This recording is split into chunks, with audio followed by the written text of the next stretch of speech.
Magandang gabi sa inyong lahat. Ano po ba yung ulam nyo ngayon? Nagluto pala si Mama ngayong gabi ng ginataang talbos ng kamuting kahoy na ang lahok ay alimasag at alupihang dagat. Simple lang naman pong lutuin to. Gagataan mo lang po.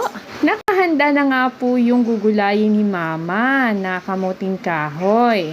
Piniga muna pala yan ni Mama, yung talbos ng kamuting kahoy bago lutuin. Nga po maulan po dito sa aming lugar, dito sa Bicol. Ayan, nakikita nyo nga po na talaga namang sobrang ulan. Wala na naman tigil ang kauulan. Talaga naman masarap pong magulay kapag maulan. Ayan, at nilagayan na nga ni Mama ng sibuyas at ng bawang. Ayan, at hinanda na rin po niya yung gata na gagamitin niya sa paggata ng gulay. Ilagay pa ni Mama yung pangalawang gata. Yun yung una niya munang nilagay. At tinabi niya po yung unang gata. Ayan, at tinakpan niya ni Mama at para lumambot po yung gulay. Ayan, talagang ang sarap-sarap ng tingnan. Ganito nga po talaga yung ulam ay talagang mapaparami yung kain mo. Lalo't na tag-ulan po dito sa aming lugar, sa Bicol. Ayan, talagang hitik po siya sa sahog. Napakadami pong sahog niyan na alimasag at alupihang dagat. Kaya nga po pala si Mama ng pangsahog pa sa ibang gugulayin namin at nilagay lang sa freezer o sa ref.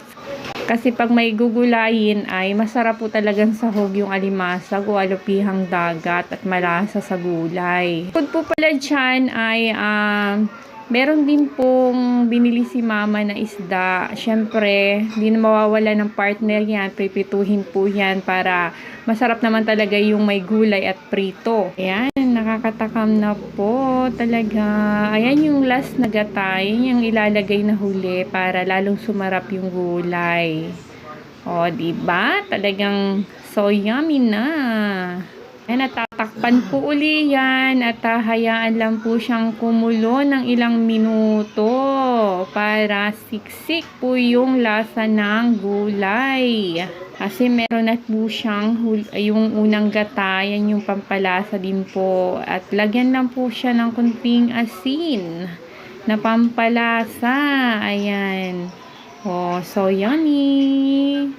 Kayo po ba? Ano po yung ulam ninyo ngayong gabi? Ito po yung kinuha ni Papa sa nyoga namin na na gulayin.